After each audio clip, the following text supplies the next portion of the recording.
Week we look at global trend models. Today we are going to do that locally as well. So what we did last week is to focus on this class of models where everything, the time here is relative to the most recent observation, and we found this iterative solution where you take the previous Fn and you add to that, and you add what is the then older observation, and then for the h, what you do is that you shift the previous h backwards in time by using the inverse L operator, and then you add the most recent information, and finally you solve the normal equation like this. Remember that the f is essentially in the usual general linear model setting. F is x transpose x, and h is x transpose y. Okay, so that was what we did last week. Now, how do we do this locally? If we think back to the simple exponential smoothing, pretty much what we did was we want to minimize some sum squared prediction errors. Could be formulated this way in the local trend model. We want to look at yn minus j predicted by ft of minus j multiply on some theta, and then we can use some weights. And for now we'll use weights that have the same structure as in the simple exponential smoothing. So for a larger value, say this is probably around 0.9, to the 0 power is unity, 0.9, 0.81, and so forth. And we see that, I mean, even if you go far back in time, there will be some weight, non-negative weight. And again, lambda is the number between 0 and 1, and that's pretty much how we're going to do things. Now, this criteria, if we rewrite it, sort of like what we did last week, or even previous weeks as well, we have a design matrix. We want to minimize the sum of these squares here. And in the diagonal here, the lambdas here, we can have that as a diagonal matrix with a 1, a lambda, then backwards increasing power of lambdas. If we want to use the weighted least square estimator, which is easily done and appropriate in this case, then we can use in that setting a sigma that contains exactly the inverse of this matrix up here, because the estimator that we use there is the inverse of that. So the weighted least square solution is the following. At time n, our estimate of theta is x transpose, or xn transpose pre-multiply on sigma inverse on xn, and then we invert that whole thing and multiply that on xn transpose, and then the inverted weights on all the observations up to time n. Just as for the linear regression, weighted least square regression model. We can also write it sort of like what we did last week for the global model, just adding the weights for Fn here and Hn.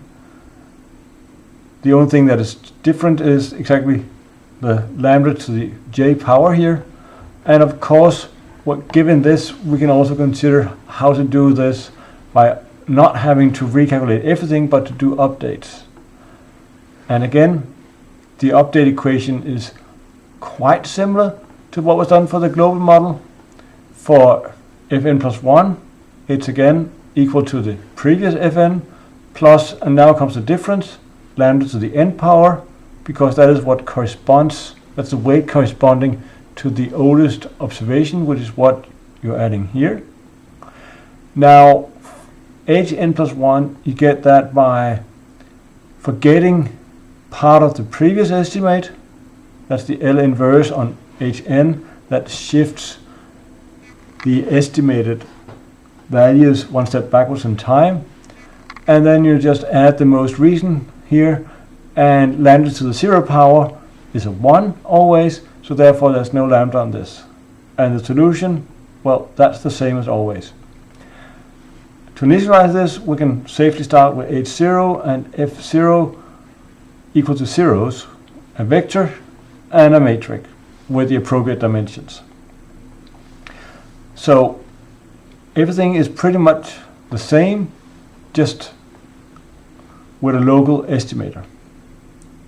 Now, in many cases, if lambda is not too close to 1 in particular, then this element here that comes from up here goes to 0 when n becomes large, which means that when n is large, f converges to a stationary value, which also means then that we can actually reduce those three equations up here to just one direct update of theta. What we do is that you shift the previous one forward in time.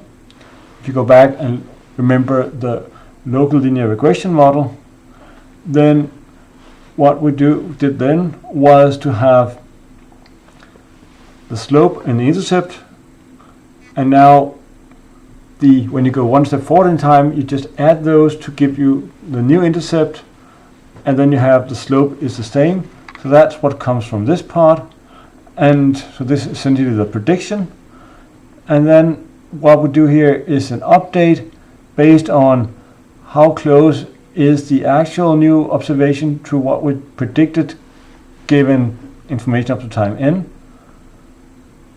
That's the update we get there. And now we can take it away, pretty much. So, but there's one thing that is different here. That is what we call the total memory. Before we had n observations, and then the memory was n for the global model. Now we have the weights that are not just ones, but they're lambda to the j power. And if we look at the sum, we did it for the exponential smoothing, we can prove that is equal to 1 minus lambda to the n power over 1 minus lambda. Now again, when n is large, this becomes effectively 1 divided by 1 minus lambda. So as a rule of thumb, that's how you calculate the total memory.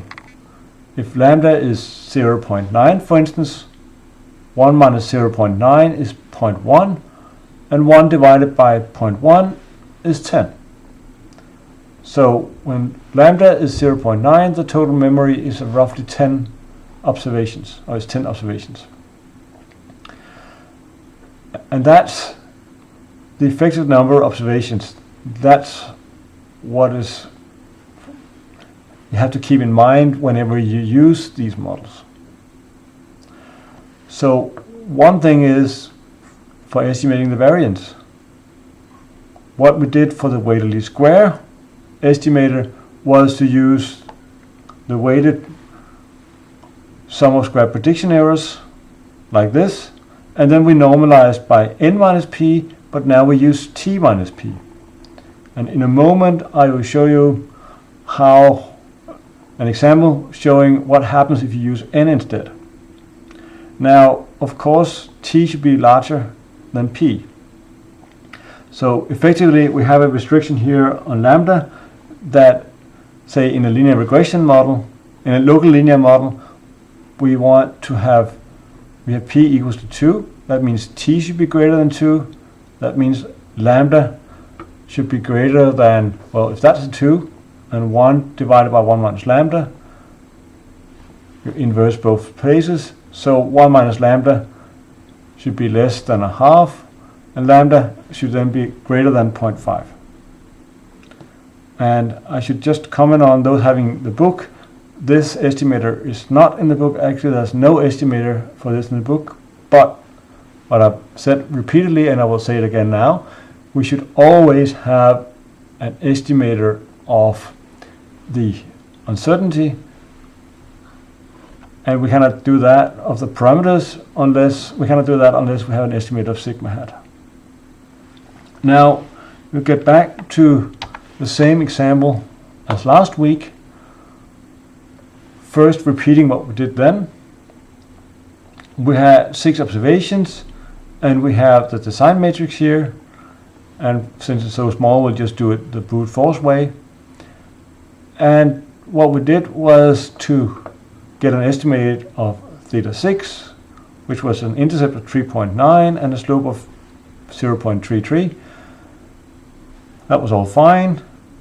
What we then did was to kind of redefine a linear predictor. In this case, we just did all the math, which is simple in this case, to write out the prediction. We got a least squares estimating. We had 6 observations then, and we got an estimator of 0.45 square, or 0.45 as sigma. And the prediction error, we should keep in mind that when we do the prediction error, we have to add something to just the estimated sigma, because we have to adjust for the fact that the further you go away, the larger the uncertainty is. The example that we showed last week was a one-step prediction, predicting y7 given information up to time 6, that's 4.2, with a variance of 0.6 square. And we also found a 90% prediction interval. That's all great. Now, if we look at the global estimate, this is what we did last week, and then we can show it here. Here I only indicated plus minus 1 standard deviation instead of the 90% interval, but really doesn't make a difference right here. Now, what we did last week was then to get a new observation, y7, and then we update our f6 to get to f7. Likewise, we update h7 to get h7, and we get a new estimate.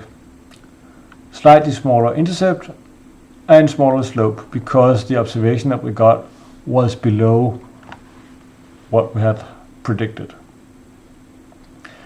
And if we show the plot of this, we can see that that is indeed also what we see here. Now, the theme for today is actually not the global trend, but the local trend. So let's do this locally again. And we just do the brute force calculations for everything here, having lambda to the j power, add that into the previous observations. And now the numbers are all dot of decimal points, but doesn't matter, the computer doesn't care, so we are fine. So our estimate now at time 6 is 3.85 and a slope of 0.31. Our estimate of sigma square is 0.4 or almost 0.5 effectively, where before it was 0.45. So our estimate is a little bit larger, but that's one of the reasons for that is that t here is now, we don't have 6 observations, we have less. We use 0.9 as weight, so we have probably closer to 4. And that also means that since sigma is greater, that also means that our uncertainty on the prediction will be greater. But we should keep in mind, in this particular case, the true model was probably a linear regression model, so it's appropriate to have a global model. In another case where the true model is not a linear model, well, then this will definitely always perform better.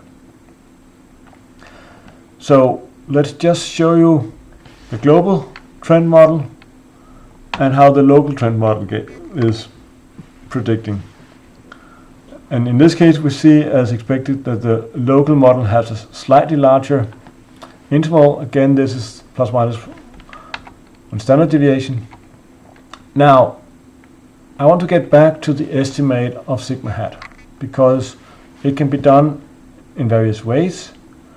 What I showed you before was to use kind of the local estimator from the weighted least squares, except that instead of using n minus p, we use t minus p as denominator.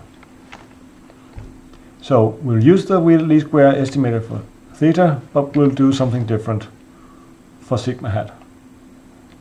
And the reason for not using n is that, well, we don't assume, in the local trend model, we assume that they all have the same distribution, all the epsilons. So they should effectively be treated as having the same variance in the diagonal, which is what you changed when you change the diagonal in a weighted least square setting. So this was the estimator that I proposed on the previous slides. It provides what I call a local estimate because it's a time n, and you have to do the whole thing here. The disadvantage of this is that you have to establish the full linear model to do this calculation, because you need all previous observations to go into this to get the full thing. In practice, you could truncate this because, well, T gives you some memory, and you can say, well, whenever the weight is sufficiently small, you don't have to include it anymore. But that's some bookkeeping. So one could also consider doing some global estimates. One such thing is to look at the sum of square prediction errors, like this. Now, I set the sum to start at n, and lowercase n to go to uppercase n, just to have a burn-in period to allow for the estimator to kind of stabilize somehow. And therefore, we also divide by n uppercase n minus lowercase n out here. Now, what is done here beneath in this as denominator is the scaling of the estimator sigma to go to the one-step prediction error. I'll show you in a moment what happens if you omit this part here, as in not norming by the estimating the expected increase in uncertainty when you do the one-step prediction. So, right now I will go and give you an example. So here is some code, and we will start by doing a small transition and say lowercase n, I call it first. That's the transient that I won't cover. And I'll go for 300 time points, and I'll just create a vector of time points. Theta is 1, 0.2. And in this case, I want to estimate the standard deviation, and I will say the true one is 1.5.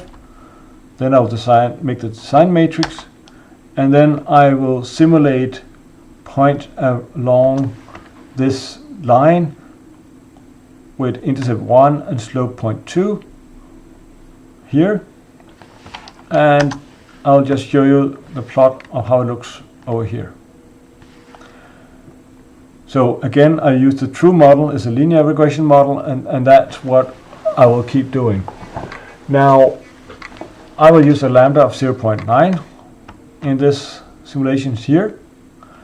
Now, since you're going to work on an assignment where you're going to do this, I won't show you the code that runs beneath, so I'll just source what is there.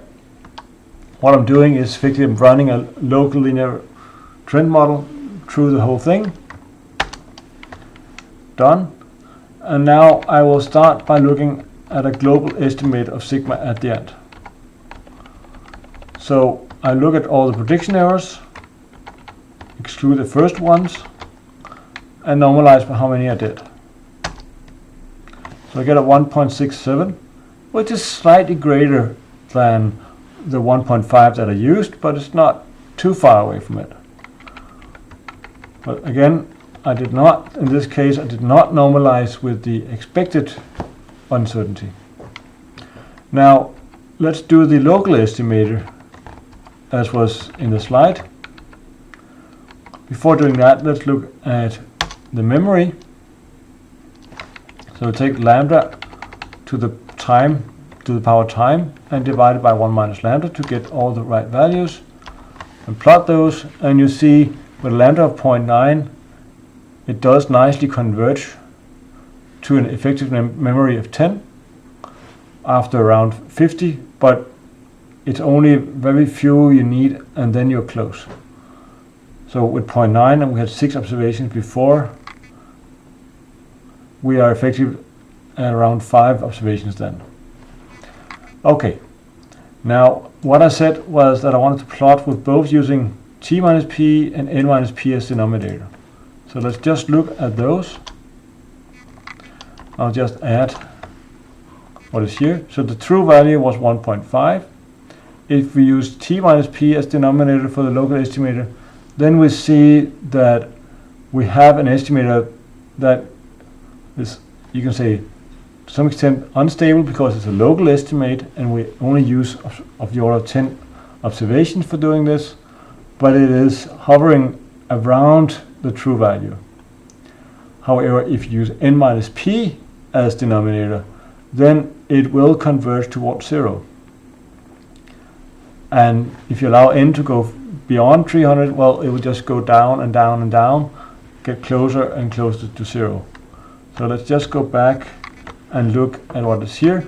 So what we did was this equation here with n minus p.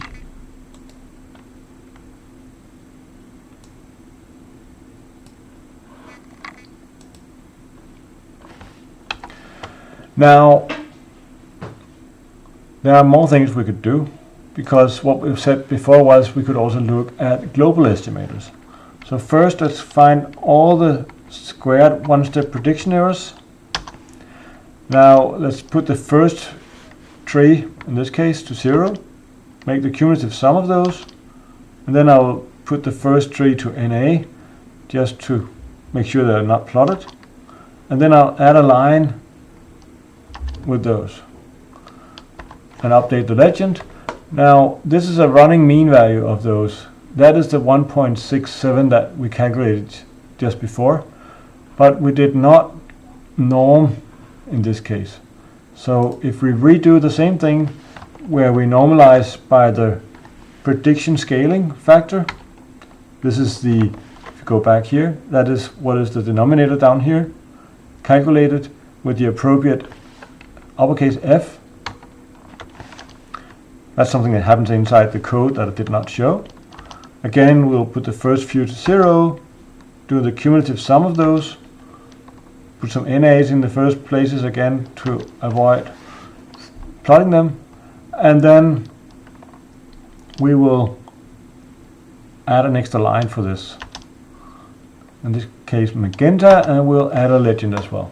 Now, what you can see down here, maybe we should just zoom in a little bit, is that we actually, with the norm value here, we are hovering, even from very few observations, we are very close to the true value. Pretty much all the time we are close to that. Now, oops, I should have moved this down here so you can see it. Now, just to show you what the prediction scale is, it starts off being a large factor and then it quickly drops to something and then it stabilizes very soon.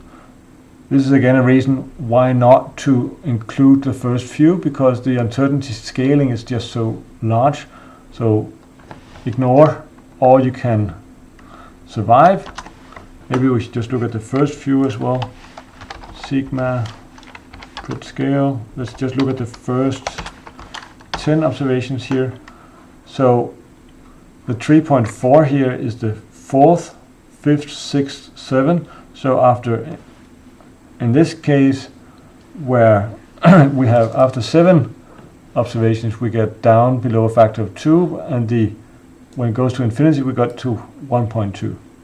But even after 10, we are fairly close down here to where it converges to. Now, this was only one simulation, and if you only have one observation of something, is it trustworthy? You don't know. So what I like to do is to simulate many. In this case, I will simulate, basically repeat everything I did above, but I will do it 200 times. And if we just look at the median estimate, then we get, for the normed equation, that is the proposed setup, we get the medians are, well, the median of the 200 medians is 0.98 and the mean is 0.97, so they are just below the true value, but they're fairly close. If we did not norm, well, the median and the mean are around 1.1, so they are 10% off, where up here we are only around 2% off. Now, rather than plotting 200 lines, what I will do is that I will plot, just do the first part of it, I'll plot the minimum and maximum and the 25% and 75% and the median to plot the appropriate quantiles. And here I normalized by the true sigma to show you, to make it relative here. And again, you can see that effectively we should not trust too much in the first few. We need some observations before we can actually say something meaningful. But I like to show how things are narrowing down as we get further into the data. So this was the normed. If I now add the unnormed, then we see that even the 25% quantile is still above the true value, quite far above actually. You have to kind of go the distance between the median and the first quartile times 2 to get to the actual value. Now, one other alternative is to divide by, to use 1 over n. Let me just show you the legend here. If you use the 1 over n average of all the prediction errors as well, then you get something that is consistently too low. Oh, sorry, this is using the updated estimate of yt given time t. So this is not a prediction, this is given that they are observed. How does it work then? Because then we have to divide by n, and it's appropriate. And the scaling here is again 1, because that's what you compare. Now, these are consistently too low. Now, this is one way of looking at it. Another way of looking of displaying this is, rather than to look at the distributions as such, we look at how often is it less than 1. As in, how often is it below the true value? So if we do it first for the unnormed data, then we see that only 10% of the estimates are below the true value. If you go to the normed, which I think is the better one, we end up around 60%. And if we go to the one where we use t given time t, then we get very close to 100% that are below. We would want to be very close to 50% because we want to have half of our estimates above and half below. But the norm prediction error, that's the better choice that we have at least. So now I'll get back to the slide. That was hopefully a little bit of a motivation for why I like to have this structure. And I would say this is also a good estimator, a local estimator. When to use one or the other? Well, that depends on the underlying system. Do you actually expect that the errors here will have constant variance, or will the variance be different over time as well? If the variances differ over time, well, you ought to do a local estimator, but if the uncertainty is constant, well, you might as well make a global estimator because it's more robust. I'd like to end up with a question here. Now, what we showed you before was 2 global estimates, and then I made some local predictions here where I used different values of lambda. And the question is, which of the green lines here corresponds to the model with the highest lambda?